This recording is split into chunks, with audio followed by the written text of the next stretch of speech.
जय माता दी। नमस्कार दोस्तों, स्वागत है आप सभी का हमारे YouTube चैनल लक्ष्मी शर्मा की कहानियां पर। ओम नमो भगवते वासुदेवाय नमः। प्यारे भक्तगणों, आज आप सभी श्रवण करेंगे माघ स्नान के द्वारा सुनी जाने वाली सभी कहानियां एक साथ। इन कथाओं को माघ स्नान द्वारा अवश्य सुने। भगवान आपकी सभी मनोकामना को अवश्य पूरी करेंगे। प्रेम से बोलिए गणेश महाराज की जय। कथा कि एक बार पथवारी माता, पाल माता और विनायक जी में झगड़ा हो गया। सब वो आपस में अपने आप को श्रेष्ठ बता रहे थे, बड़ा बता रहे थे।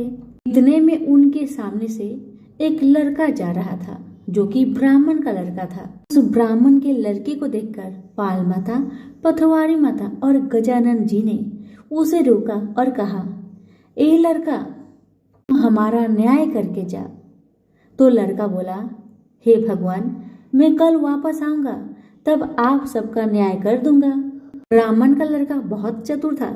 उसे पता था अगर भगवान के बारे में कुछ गलत कह दिया तो मुझे बहुत दुख उठाना पड़ सकता है। इसी कारण से ब्राह्मण का लड़का चुपचाप वहां से चला गया और अपने माँ से सारा कहानी बताया कि माँ, मैं जब रास्ते से जा रहा था वहां पर पाल माता, पथवारी माता और विनायक जी अपने आप में लड़ रहे थे। पाल माता कह रही थी मैं बड़ी हूँ, विनायक जी कह रहे थे मैं बड़ा हूँ, पथवारी माता कह रही थी मैं बड़ा हूँ। इसी बात को लेकर दोनों माता और विनायक जी मुझे बुलाए और कहने लगे, हमारा न्याय करता जा। लेकिन मैं बहाना बनाकर इतना कहकर आया, मैं कल आपका न्याय कर दूंगा।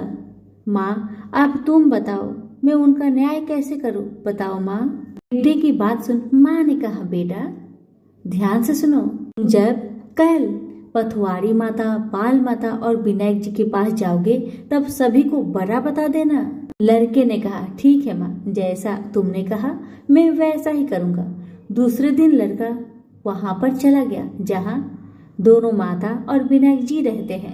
ब्राह्मण का लड़का सबसे पहले पाल माता से बोला, हे पाल माता, आप बड़ी हैं क्योंकि हर व्यक्ति आता है और स्नान ध्यान करके शुद्ध होकर जाता है और आप सबकी रक्षा करती हैं, इसलिए आप बड़ी हैं। अब ब्राह्मण लड़का गया पथवारी माता के पास और कहने लगा, हे माता, आप सबसे बड़ी हैं क्योंकि जितने भी तीर्थ धर्म ध्यान कर ले पर आपकी पूजा किए बिना उनका कार्य पूर्ण नहीं होता।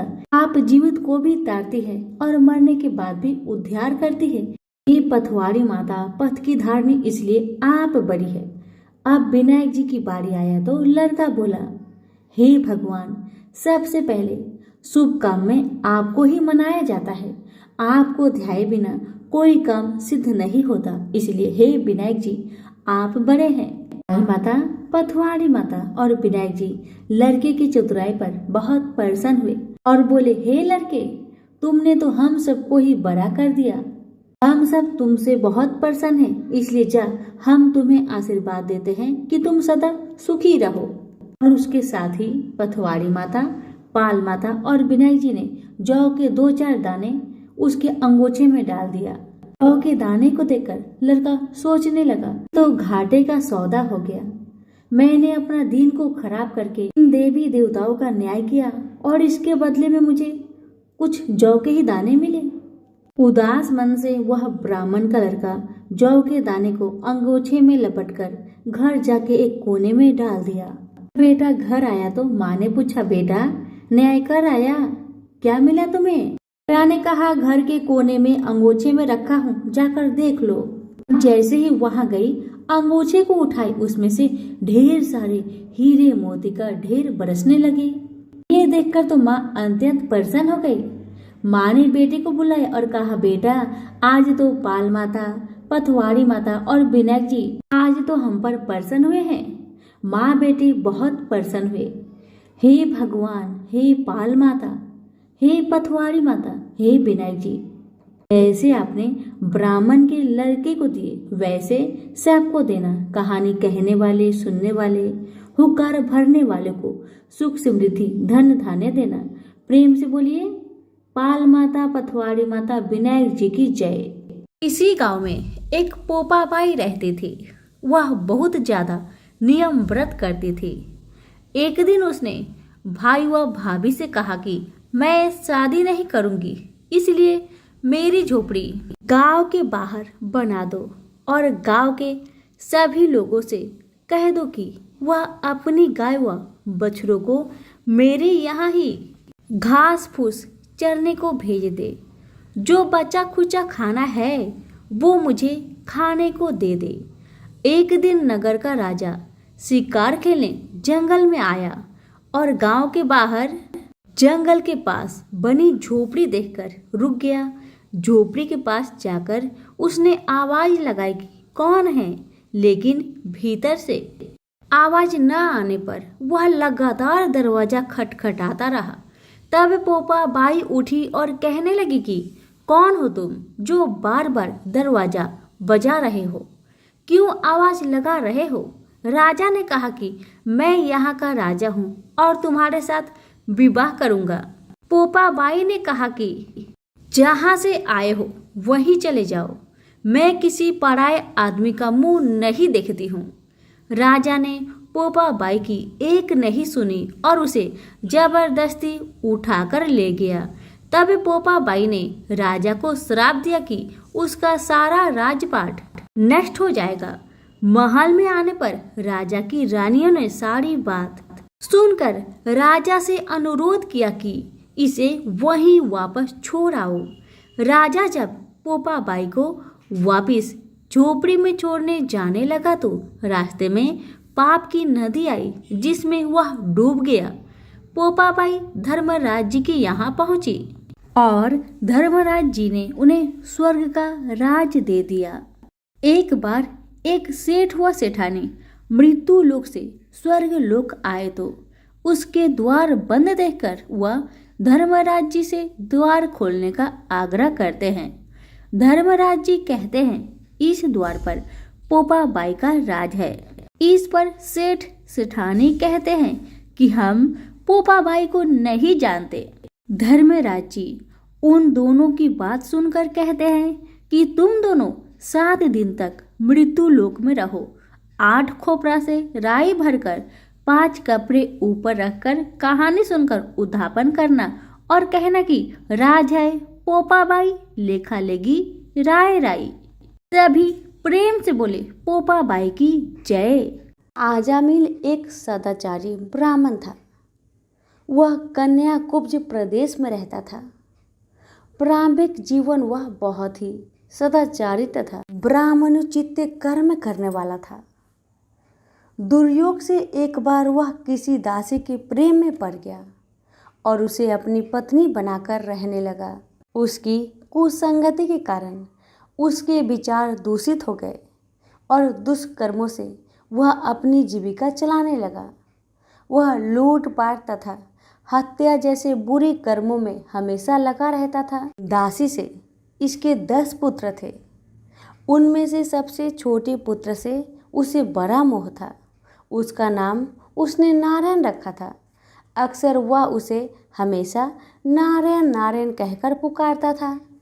उसके अन्य बेटा उसकी कोई परवाह नहीं करते थे तथा वे भी उसी की तरह दुष्ट कर्मों में लगे रहते थे। पत्नी भी नीच संस्कारों की थी, अतः वो भी कभी आजमील को मना नहीं करती थी कि बुरे और निंदित कर्म मत करो। अच्छे और भले कर्मों से जो उपार्जित करोगे उसी में रूखा सूखा खाकर जैसा भी होगा हम अपना तथा अपने परिवार का भरण पोषण करेंगे। पत्नी तथा अन्य संतानों की तरफ से निंदित कर्मों का बढ़ावा देने के कारण अजामिल और भी बुरे कर्मों में लगा रहा। चोरी, झूठ, लूटपाट तथा हत्या जैसे जघन्य कर्मों के साथ वह मद्यपान भी अधिक करने लगा, जिससे उसका स्वास्थ्य भी खराब हो गया। एक बार वह बहुत बीमार पड़ा। उसकी सेवा के लिए कोई भी न आता था। अब उसे पता लगा कि जिनके भरण पोषण के लिए वह निंदित कर्म करता रहा वही लोग अब उसे पूछते तक नहीं। बीमारी के कारण वह आसक्त होकर खाट पर ही पड़ा रहता था। उसमें स्वयं उठने बैठने तथा चलने फिरने की शक्ति भी नहीं रही। छोटा बेटा नारायण ही उसकी पुकार सुनकर उसके पास आता और उसकी बात सुनता था, इसलिए वह हमेशा उसको ही नारायण नाम लेकर पुकारता था। उसको असाध्य रोग हो गया था। एक दिन उसे जब आभास हुआ कि अब वह नहीं बचेगा और उसका प्रांत हो जाएगा, तो व्याकुल होकर वह अपने छोटे पुत्र को नारायण नारायण कहकर पुकारने लगा। जब तक नारायण उसके पास नहीं पहुंचा, उसने नारायण नारायण की रट लगाई रखी। जब उसके पास आया तो जीवन से निराश विहल हो उसका हाथ पकड़कर कहा, नारायण नारायण तू आ गया है। इतना कहते ही उसका प्रांत हो गया। शरीरांत होने पर उसके जीव को लेने के लिए यमदूत आ पहुंचे और वे अजामिल के जीवन को लेकर यमलोक चले जाए।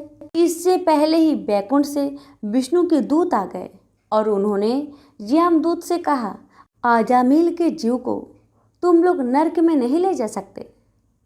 मरते समय इसने कई बार विष्णु को नारायण नारायण कहकर पुकारा था, अतः अब यह जीव स्वर्ग का अधिकारी है। यमदूत हंसकर बोले, इसके सारे जीवन का लेखा जोखा चित्रगुप्त की ही बही में लिखा है। उसके अनुसार ये पूरे जीवन में हमेशा निंदित और पाप कर्म में लिप्त रहा। तुम जो नारायण की बात करते हो, यह नारायण के रूप में विष्णु भगवान को नहीं पुकार रहा था। ये तो अपने छोटे बेटे को उसका नाम लेकर पुकार रहा था। विष्णु दूतों ने कहा, प्रारंभिक जीवन में यह सत्कर्मी था। एक स्त्री की कुसंगति में पड़कर इसने पाप कर्म किए हैं। इस सब के बाद बेटे के नाम के बहाने ही सही ये हमेशा नारायण नारायण कहता रहता था और अंत समय तो इसने नारायण नारायण कहते हुए अपने प्राण त्यागे हैं। इसलिए यह जीव इतने पुण्य से ही स्वर्ग का अधिकारी है। इसको हम स्वर्ग ले जाएंगे। इस प्रकार अजामिल नारायण के नाम की महिमा से स्वर्ग का अधिकारी बना। तो प्रेम से बोलिए, लक्ष्मी नारायण की जय। ये पूरी पृथ्वी जलमग्न हो गया था। हर जगह जल ही जल दिख रहा था। केवल भगवान विष्णु ही अपने शेष नाग के सैया पर सोए हुए थे और उनके कानों के मैल से ही मधु और केटव नाम के दो राक्षस जन्म लिए। माया अनुसार उस समुद्र में ही वे प्रतापी दैत्य तरुण हो गए।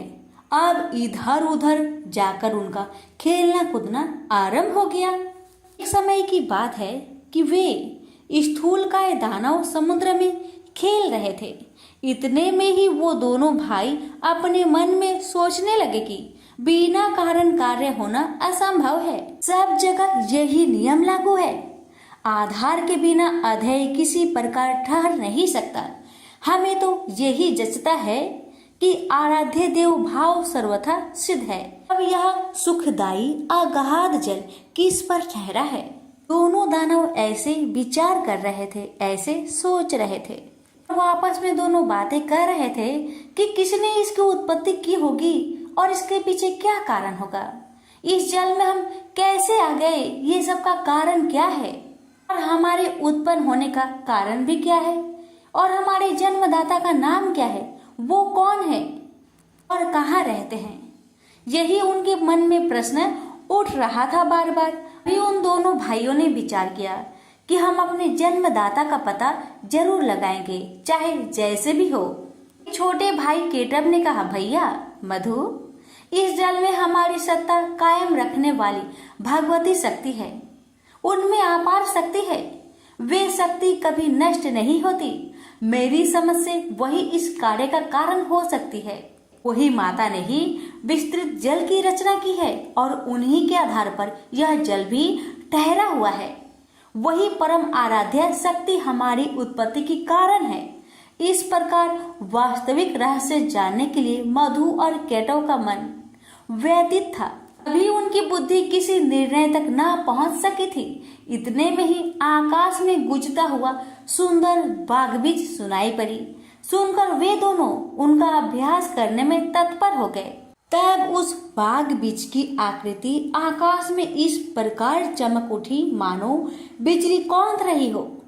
फिर तो उन्होंने किया कि यही मंत्र है, इसमें कुछ भी संदेह करने की बात नहीं। ध्यान लगाया तो उसी सगुण मंत्र की झांकी उपलब्ध हुई। अब तो वे उसी मंत्र का ध्यान और जप करने में लग गए। अन्न जल तक छोड़ दिया। मन और इंद्रियों पर उन्होंने विजय प्राप्त कर ली थी। 1000 वर्ष तक उन्होंने कठिन तपस्या की। इन दोनों भाइयों की कठिन तपस्या से माँ शक्ति प्रसन्न हो गई। माता ने उन्हें देखा, वह निश्चल रूप से माँ की तपस्या कर रहे थे। उनकी यह तपस्या को देखकर माँ के मन में कृपा ओट प्राप्त हो गई। तभी आकाशवाणी होने लगी, दैत्यो, तुम्हारी तपस्या से मैं प्रसन्न हूँ। तुम अपना इच्छा अनुसार मुझसे वर मांगो, मैं उसे पूर्ण करूंगी। आकाशवाणी सुनकर मधु और केटव ने कहा, देवी, यदि तुम हम पर प्रसन्न हो तो हमें स्वेच्छा से मृत्यु का वर देने की कृपा करो। इसका मतलब ये हुआ कि दैत्यों ने माता से वरदान मांगा कि माता, जब तक हम खुद ना चाहे तब तक हमारी मृत्यु ना हो। दैत्यों की बातें सुनकर माता ने कहा, दैत्यो, मैं तुम्हें वरदान देती हूँ कि जब तक तुम नहीं चाहोगे तब तक तुम्हें कोई मार नहीं सकेगा। यह अटल है। देवता और दानव किसी से भी तुम पराजित नहीं हो सकोगे। देवी से यह प्रदान पाकर मधु केटव को अभिमान हो गया। अब तो वो समुद्र में ही जलचर जीवों के साथ कीड़ा करने लगे।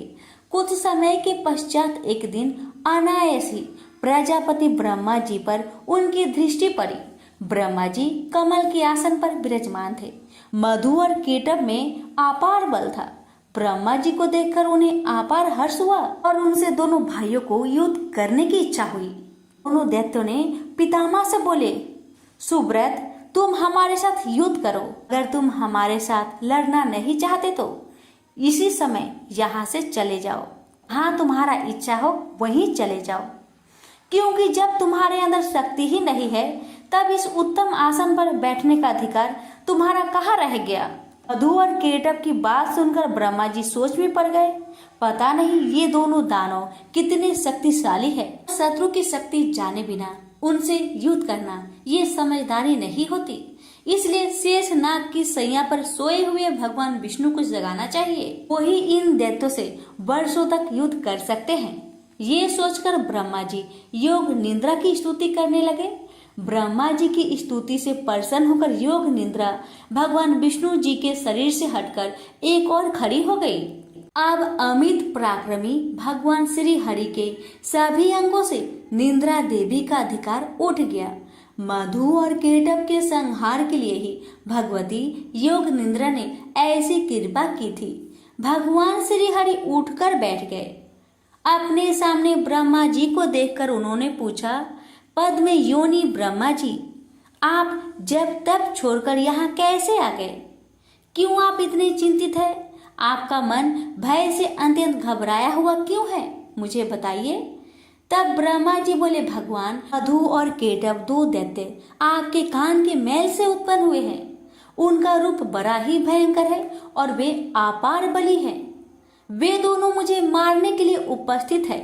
उन्हीं से डरकर मैं आपके पास चला आया हूँ। अब आप ही मेरी सहायता कर सकते हैं। विष्णु जी बोले, ब्रह्मा जी, आप चिंता न करें। वे मूर्ख अपनी आयु खो चुके हैं। अभी युद्ध करने के लिए मेरे पास आएंगे और निश्चय ही मैं उनका वध कर दूंगा। भगवान विष्णु ब्रह्मा जी से ये सब कह ही रहे थे कि इतने में महाबली दोनों राक्षस मधु और केटव ब्रह्मा जी को ढूंढते हुए वहां आ पहुंचे। वहां पर हर जगह जल ही जल था। बिना किसी अवलंब के ही निश्चित होकर वे दैत्य खड़े थे। उनके स्वर वाग में अहंकार भरा था। वे ब्रह्मा जी से बोले, भागकर इसके पास चला आया है, क्या ये तुझे बचा सकेगा? युद्ध कर, ये तो देखता ही रहेगा और हम तेरे प्राण हर लेंगे। इसके बाद सर्प के फन पर बैठने वाले इसे भी हम मारेंगे। किंतु पहले अभी तू लड़ ले, या लड़ना नहीं चाहता? अगर तू हमसे नहीं लड़ेगा तो मुझे कह दे कि मैं तुम्हारा दास हूँ, तब मैं तुम्हें छोड़ दूंगा। मधु और केटव की बात सुनकर भगवान विष्णु ने कहा, दानव श्रेष्ठ, तुम इच्छा पूर्वक मुझसे युद्ध कर लो। तुम बड़े ही बली हो, तुम्हें असीम अभिमान हो गया है। यदि युद्ध करने की अभिलाषा हो तो आ जाओ, मैं तुम्हारा अभिमान दूर कर दूंगा। भगवान विष्णु की बात सुनकर मधु और केटव की आंखें क्रोध से लाल हो गया। वे बिना किसी सहारे जल में ही खड़े थे, फिर भी श्री हरि से युद्ध करने के लिए तैयार हो गए। मधु कुपित होकर तुरंत ही भगवान से लड़ने के लिए आगे आ गया। अभी केटव वहीं पर ठहर गया। दो मत वाले पहलवान की भांति भगवान विष्णु और मधु मल्ल युद्ध करने लगे। मधु के थक जाने पर केटव लड़ने आता, जब केटव थक जाता तो मधु लड़ने आता। ये दोनों बारी बारी करके भगवान के साथ लड़ने चले आते। मधु और केटव के साथ भगवान विष्णु लड़ रहे थे। उस समय ब्रह्मा जी और भगवती शक्ति ये दोनों आकाश में खड़े होकर ये दृश्य को देख रहे थे। मधु और केटव को कोई श्रम नहीं हुआ, लेकिन भगवान विष्णु थक गए थे। जब 5000 वर्षों तक लड़ाई होती रही, तब भगवान श्री हरि मधु और केटव की मृत्यु के बारे में विचार करने लगे और सोचने लगे, अरे मैंने 5000 वर्षों तक युद्ध किया, फिर भी इन भयंकर दानवों को श्रम तक नहीं हुआ, इन्हें थकान नहीं हुआ और मैं थक गया हूँ। तो बड़ी हैरानी करने वाली बात है, मेरा बल और पराक्रम कहाँ चला गया? ये दानव सदा स्वस्थ ही कैसे रह जाते हैं? कौन सा ऐसा कारण है इस समय उपस्थित हो गया है? भगवान विष्णु को चिंता करते देखकर मधु और केटव को अपार हर्ष हुआ। तब वे मत वाले दानव मेघ की भांति गंभीर वाणी में बोले, विष्णु, यदि तुम में बल नहीं रहा और युद्ध करने से थकान आ गई हो तो मस्तक तक हाथ जोड़कर कह दो कि मैं तुम लोगों का दास बन गया। यदि यह नहीं जचे, अभी कुछ शक्ति शेष रह गई हो तो आओ मुझसे युद्ध करो, तुम्हें तो हम मार ही डालेंगे, साथ ही इस 4 मुख वाले ब्रह्मा के भी प्राण को हर लेंगे। मधु और केटव दोनों राक्षसों की बात सुनकर भगवान ने कहा, जो थक गया हो, डरा हो, जिसके हथियार गिर पड़े हो, स्वयं गिर गया हो, अथवा जो अभी बालक हो, इन पर कभी भी सुरवीर पर हार नहीं करते। यही सनातन का धर्म है। ऐसे भी इस युद्ध में मैंने 5000 वर्ष तक अकेले ही लड़ा हूँ और समान बल वाले तुम दोनों भाई लड़ रहे हो।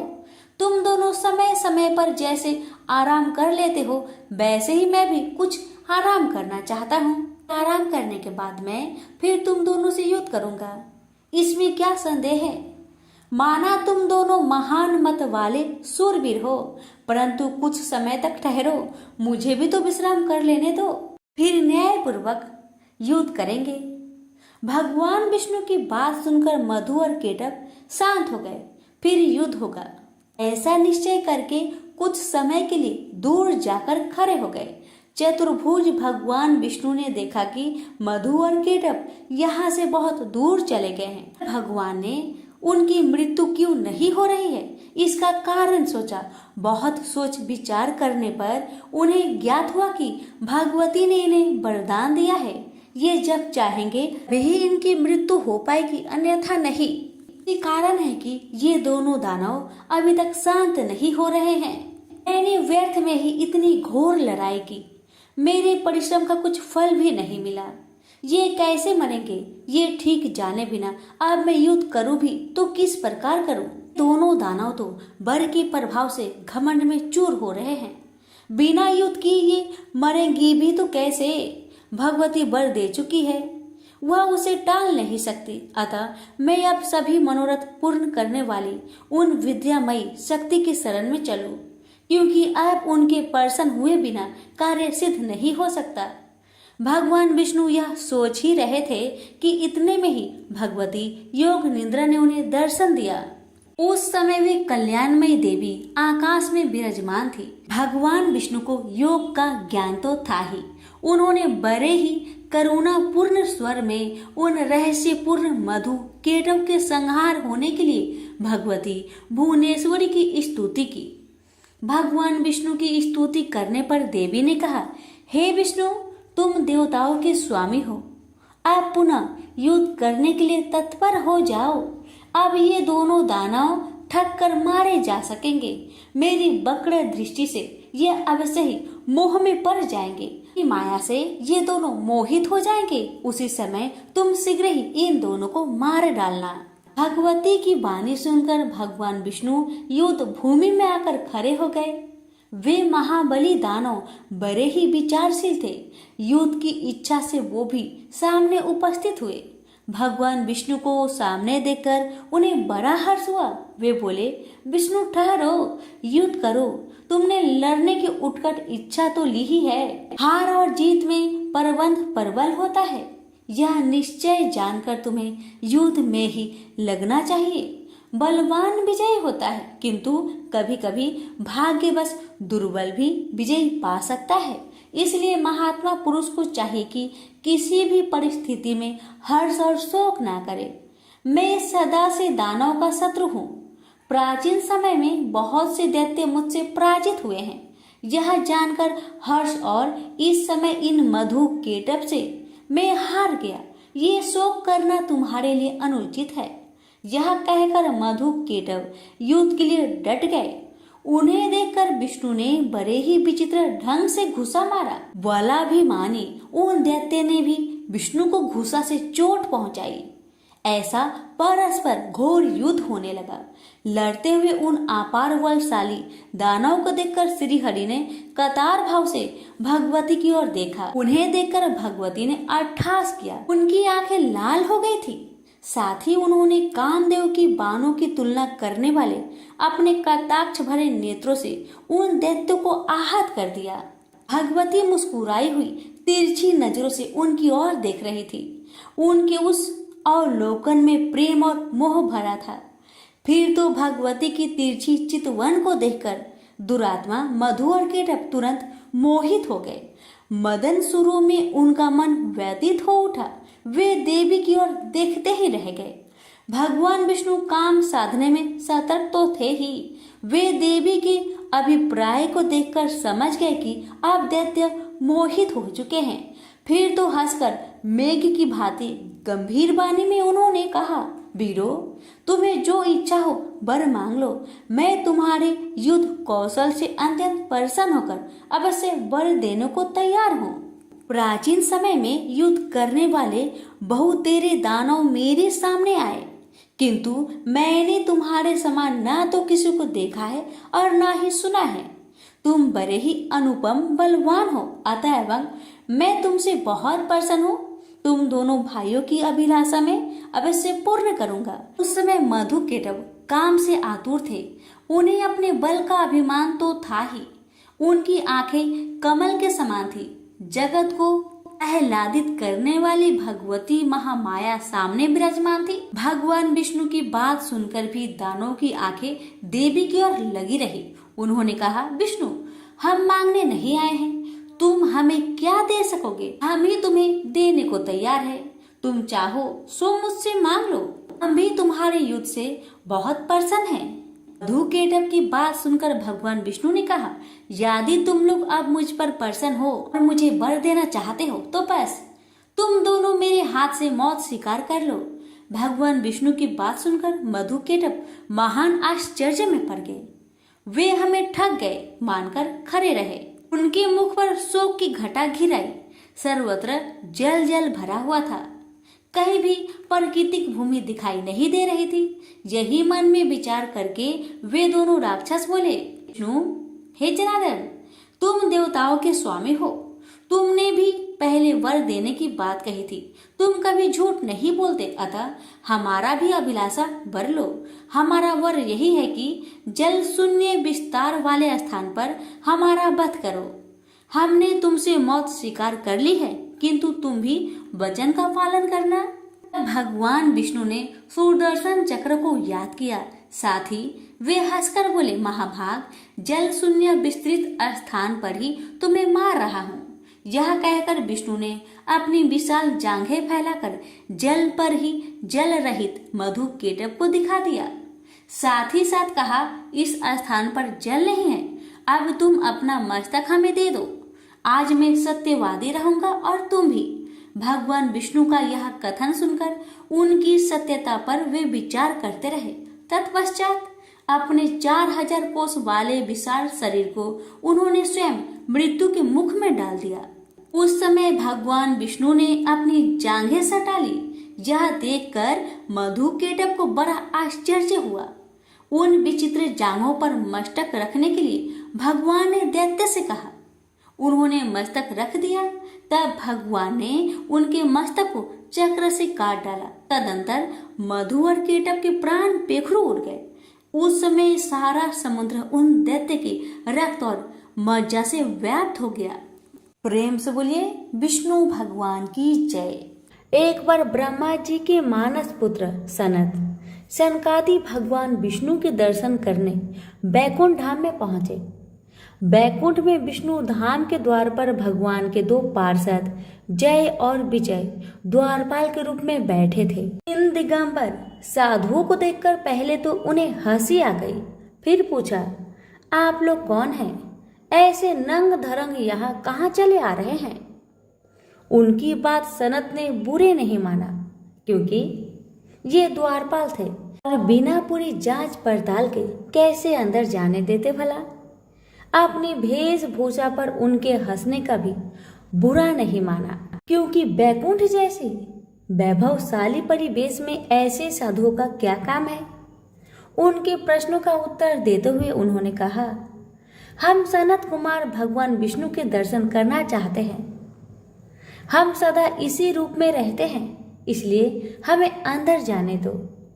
मगर जय विजय नामक द्वारपाल ने सनत सनकादि को अंदर नहीं जाने दिया। इससे ऋषियों को क्रोध आ गया कि इन द्वारपालों को इतनी भी समझ नहीं कि ऋषियों साधु के साथ कैसा व्यवहार करना चाहिए।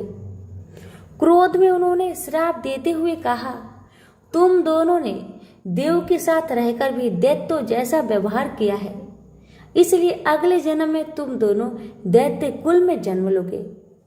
द्वार पर इस विवाद को सुनकर भगवान विष्णु स्वयं बाहर आ गए और सनत सनकादि को आदर से अंदर जाने को कहा। उधर जय विजय को दुखी देख भगवान विष्णु ने कारण पूछा। उन्होंने अपने श्राप की सारी बात बताई। भगवान विष्णु ने कहा, दंडता का फल तो तुम्हें भोगना ही पड़ेगा। असुर कुल में तुम्हारा अगला जन्म अवश्य होगा। इतनी चिंता मत करो। तुम मेरे पार्षद हो, इसलिए इसका पुण्य भी मिलेगा। मेरे द्वारा ही तुम्हें दैत्य योनि से मुक्ति मिलेगी। सनत सनकादि भगवान के दर्शन कर चले गए। जय विजय की मृत्यु होने पर उनका जन्म कश्यप ऋषि की पत्नी दीति के गर्भ से हुआ। दीति दैत्य कुलों की माता थी, अतः उसके गर्भ से जन्म लेने वाले जय विजय का नाम इस जन्म में हिरण्याक्ष और हिरण्यकश्यप हुआ। उन दोनों में प्रबल असुरी शक्ति थी। उन्होंने अपने उत्पात द्वारा असुरी शक्ति के बल पर असुरी राज्य स्थापित किया। उन्होंने देवलोक पर भी आक्रमण कर देवताओं को भी त्रस्त कर रखा था। उन्होंने घोषणा की कि अब से उनके राज्य के सारे यज्ञ उनके ही नाम पर होंगे। देव को कोई यज्ञ भाग में नहीं मिलेगा। किसी भी देवी देवता या ईश्वर की पूजा आराधना के बजाय उनकी ही पूजा होगी। देवगण कभी यहाँ पहुँच ही ना सके, इसलिए मैं पृथ्वी को ही पाताल में पहुँचा दूंगा। यह निश्चय कर हिरण्याक्ष असुरीय शक्ति के बल पर पृथ्वी को रसातल में ले गया। इससे सारे ब्रह्मांड में उथल पुथल मच गई। सृष्टि का नियम भंग होने लगा। चतुर्दिक हाहाकार मच गया। ऋषियों मुनियों तथा देवताओं ने मिलकर विष्णु से प्रार्थना की, भगवान देखिए इन 2 महापराक्रमी असुरों ने क्या किया है। देवताओं का यज्ञ भाग छीना, पूजा पाठ धार्मिक कर्म कांड समाप्त किए और अब तो समस्त भूमंडल को ही रसातल में ले गए। उठिए कुछ करिए। ब्रह्मा की सृष्टि में बड़ा व्यवधान उपस्थित हो गया है। आप ऋषियों मुनियों तथा मानवों के रहने का स्थान बनाए। पृथ्वी जल में डूब रही है। उसके उद्धार के लिए वैकुंठ का बाग छोड़कर कोई अवतार लीजिए। भगवान विष्णु ने देवताओं तथा ऋषियों को अवशासन दिया, जब पृथ्वी पर पाप का भार ज्यादा हो जाता है तो उसके उद्धार के लिए मुझे अवतार लेना ही पड़ता है। आप लोग निश्चिंत होकर जाइए, मैं कुछ करता हूँ। देवताओं के चले जाने पर भगवान विष्णु ने नीचे देखा। पृथ्वी का कहीं पता नहीं, सर्वत्र जल ही जल दिख रहा था। फिर तो भगवान वराह के रूप में प्रकट हुए और समुद्र में कूद पड़े। भयंकर गर्जना के साथ अपनी विशाल डांड पर पृथ्वी को रखकर वे अथाह जल राशि को चीरते हुए ऊपर आ गए। पृथ्वी को समुद्र से ऊपर आते देख तथा वराह का भयंकर शब्द सुनकर हिरण्याक्ष बौखला गया कि किसने उसकी शक्ति को चुनौती दी है। वराह को देखते ही वह उसे मारने दौड़ा। उसका हर अस्त्र शस्त्र वराह के शरीर से टकराकर चूर चूर हो जाता था। भगवान कुछ देर उसके प्रहार को झेलते रहे और उसके क्रोध को भड़काते रहे। रूप भले ही वराह का था, पर थे तो वह पर ब्रह्मा अनंत शक्ति भगवान विष्णु। उन्होंने एक ही झटके से हिरण्याक्ष को अपने डांड पर उठा लिया और घुमाकर आकाश में दूर फेंक दिया। आकाश में चक्कर काटकर वह धड़ाम से पृथ्वी पर वराह के पास से गिर पड़ा। मरणासन हिरण्याक्ष ने देखा कि वह वराह अब वराह न होकर भगवान विष्णु है। उसे अपना पूर्व जन्म याद हो आया। उसने भगवान के चरण पकड़ लिए और कहा, भगवान, पाप के श्राप को आपने अंत कर दिया और अपने ही हाथों इस जन्म से मुक्ति दिलाई। मुझे तो मुक्ति मिली, पर मेरे भाई हिरण्यकश्यप का क्या होगा? उसे भी तो मुक्ति दीजिए। भगवान विष्णु हंसकर बोले, समय से पूर्व किसी के पाप का अंत नहीं होता। तुम्हारे भाई हिरण्यकश्यप के पाप का भी अंत नहीं है। तुम्हारे अंत के लिए पृथ्वी कारण बनी, इसके अंत के लिए मुझे एक और अवतार लेना पड़ेगा। तुम्हारे लिए बड़ा बनना पड़ा, उसके लिए नरसिंह रूप में अवतार लेकर उसका उद्धार करना पड़ेगा। भगवान विष्णु के ये शब्द सुनकर हिरण्याक्ष ने बड़ी शांति से अपने प्राण त्याग दिए। तभी प्रेम से बोलिए, विष्णु भगवान की जय। अब सुनेंगे नरसिंह अवतार की कथा। अपने बड़े भाई हिरण्याक्ष के मारे जाने पर हिरण्यकश्यप बौखला उठा। हिरण्याक्ष को मारने के लिए नारायण को वराह यानी शुक्र तक बनना पड़ा। अब मैं ऐसा बदला लूंगा कि नारायण ही न रहेंगे।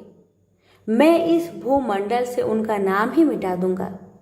मेरे साम्राज्य में कोई उनका नाम लेने वाला न रहेगा।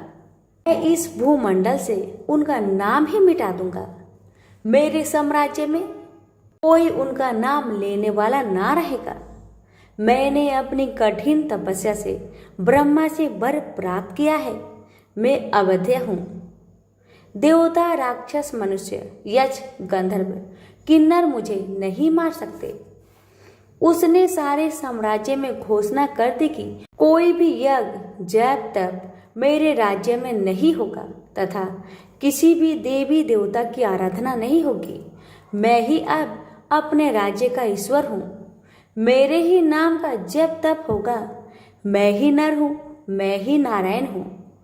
हिरण्यकश्यप जैसी वरदानी राजा की आज्ञा को कौन टालता? सारी प्रजा उसी के नाम का गुणगान करने लगी। उसी के नाम का भजन कीर्तन होने लगा। हिरण्यकश्यप बड़ा प्रसन्न हुआ कि उसने अपने बल पर नारायण की सत्ता समाप्त कर दी। पर उसकी यह प्रसन्नता बहुत दिनों तक नहीं रही। उसका अपना बेटा प्रहलाद, जिसकी आज्ञा नहीं मानता था, वह अपने पिता को ईश्वर नहीं मानता था।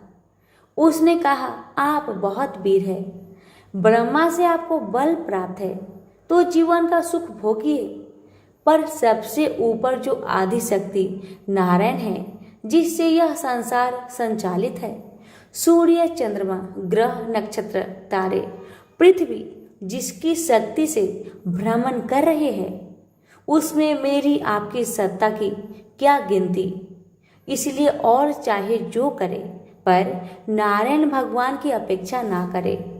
पुत्र की ऐसी बातें सुनकर हिरण्यकश्यप के क्रोध की सीमा ना रही। वह तड़प कर बोला, घर में ही ऐसा भेदी पैदा हो गया। याद रख, मैं तेरा पिता हूं, मेरा आज्ञा मानना तेरा धर्म है। प्रहलाद ने कहा, पिताजी, उतनी ही आज्ञा का पालन करना पुत्र का धर्म है जो नीति धर्म तथा वेद विरुद्ध ना हो। मेरा पिता जिस परम पिता परमात्मा का अंश है, उस परम पिता परमात्मा को कैसे न मानो। हिरण्यकश्यप ने दैत्य को प्रहलाद के वध की आज्ञा दी। दैत्यों ने प्रहलाद को तरह तरह की यातनाएं दी, उसे महल से गिराया, सांपों से कटवाया, बांधकर समुद्र में फेंका, आग में डलवाया, पर हर प्रयास में प्रहलाद का कुछ भी बाल बाका न हुआ। मारने वाले मर गए और वह सारे संकटों से खेलता हुआ निकल आया। जब पिता का क्रोध शांत न हुआ तो उसने कहा, पिताजी, आपने अपने ही पुत्र को मरवाने का इतना प्रयास किया, पर भगवान की कृपा से मैं अब भी जीवित हूँ। आप अपना हठ छोड़कर नारायण भगवान से विरोध ना करें, वह सर्वशक्तिमान है। हिरण्यकश्यप हार मानने वाला नहीं था। उसने कहा, जिस नारायण ने मेरे भाई हिरण्यक्ष को मारा है, मैं उसे कभी भी अपने राज्य में पूजित नहीं होने दूंगा। मैंने तेरी मृत्यु के लिए दूसरा नियुक्त किया था, पर अब मैं स्वयं तेरी मृत्यु का कारण बनूंगा और देखता हूं कि कैसे तेरे नारायण तेरी रक्षा करते हैं। ऐसा कहकर उसने भरे दरबार में प्रहलाद को एक खंबे से बांध दिया और खड़क लेकर बोला, अब मैं तेरा वध करता हूँ, अपने नारायण को कह आकर तुझे बचाए। प्रहलाद के चेहरे पर कोई दुख नहीं था। वह हंसकर बोला, यदि मेरा जीवन शेष है तो अवश्य बचूंगा। हिरण्यकश्यप बोला, यहाँ तेरे नारायण कैसे आएंगे? क्या इस खंबे में से आएंगे? प्रहलाद ने कहा, पिताजी, वह सब जगह है, मुझ में, आप में, इस रस्सी में, खंबे में, आपकी खड़क में, वो तो सर्वत्र है। उन्हें कहीं आने जाने की आवश्यकता नहीं होती। आप अपने मन की आंख से देखो, वे यहाँ भी दिखाई देंगे। प्रहलाद की बात सुनकर हिरण्यकश्यप का क्रोध अब सीमा से बाहर हो गया। उसने खड्ग उठाकर जैसे ही प्रहलाद पर प्रहार करना चाहा कि एक भयंकर विस्फोट हुआ। खंबा फट गया। उसमें से एक विचित्र आकृति का जीव निकला, जिसका शरीर तो मनुष्य का था, मुख, हाथ, सिंह जैसे थे। वह नरसिंह था। उसने झटक कर हिरण्यकश्यप को गेंद जैसा उठाया और अपनी दोनों जांघों पर उसे लिटाकर अपने विशाल नाखून से उसका पेट फाड़ दिया। उस समय गोधूली बेला थी। इस प्रकार भगवान विष्णु ने ब्रह्मा के वर की रक्षा करते हुए हिरण्यकश्यप का अंत कर दिया। उसके मरते ही उसके राज्य से उसका आतंक का अंत हुआ। ईश्वर भक्त प्रहलाद उसके बाद राजा हुए। उनके राज्य में धर्म स्थापना हुई। तो प्रेम से बोलिए विष्णु भगवान की जय। बहुत समय पहले की बात है। एक भाई बहन थे। बहन बृहस्पतिवार का व्रत करती थी। बृहस्पतिवार महाराज आते थे। उसे 4 लड्डू, एक चांदी का कटोरा और एक सोने का सिक्का देकर चले जाते थे। भगवान बृहस्पति देव जो बहन को 4 लड्डू देते थे, वह बहन खा लेती थी और चांदी का कटोरा और सोने का टका कोठे में रख देती थी।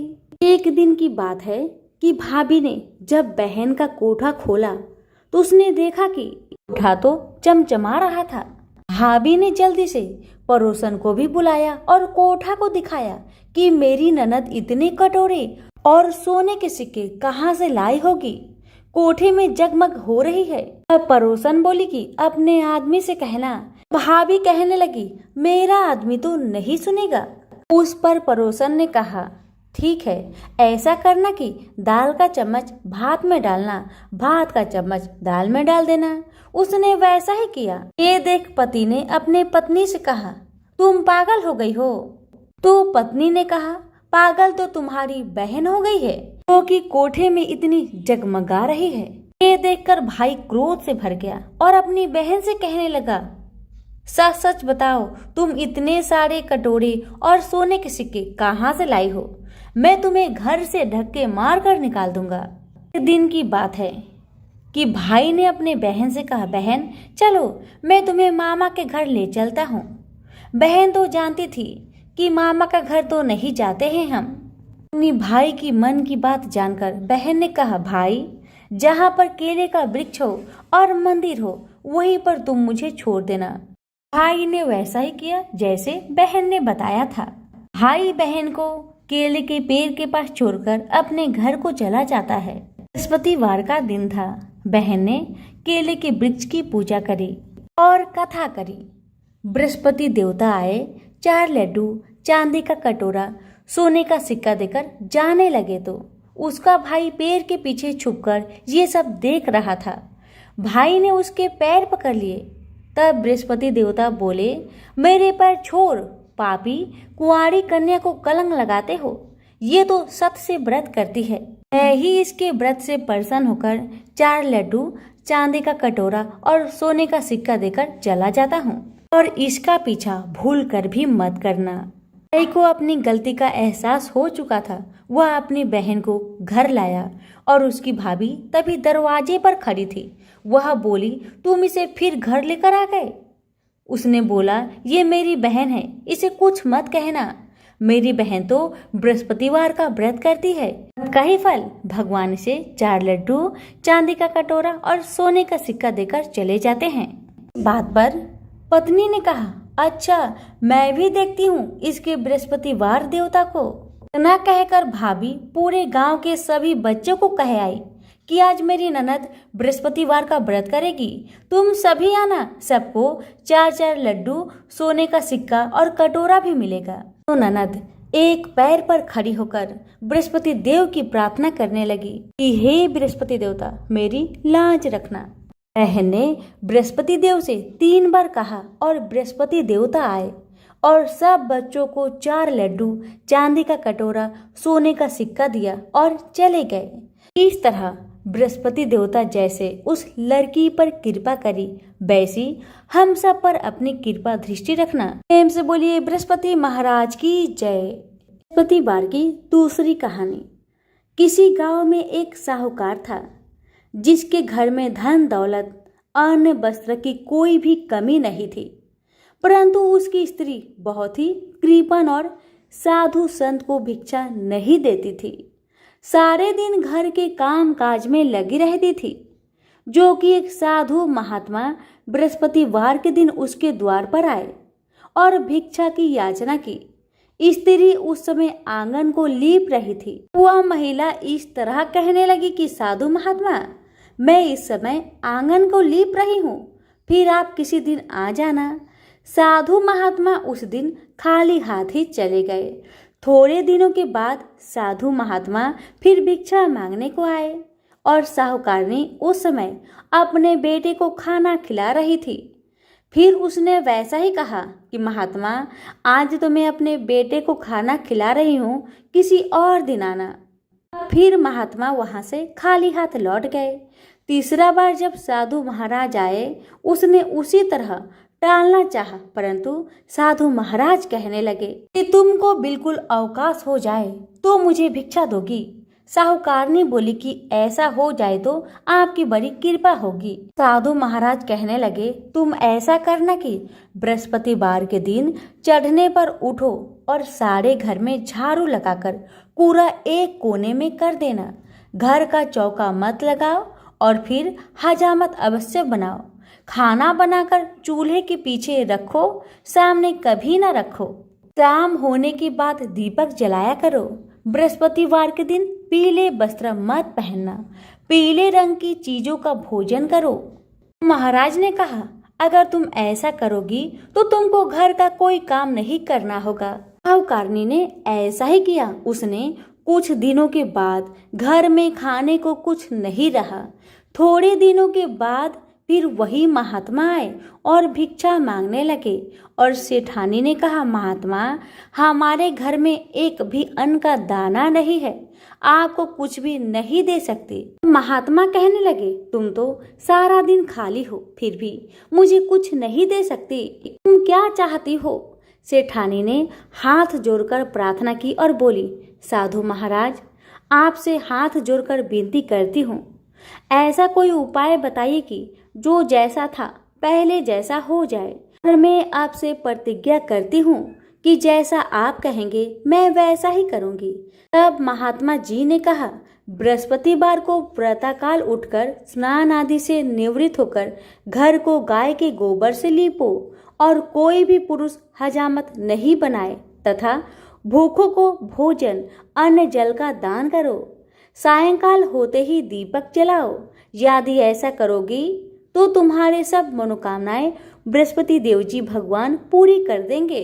साहूकारनी ने ऐसा ही किया। उसके घर में धन दौलत अन्न वस्त्र के भंडार पहले जैसे हो गए। बृहस्पति देव ने जैसा था वैसा ही कर दिए। प्रेम से बोलिए बृहस्पति देव की जय।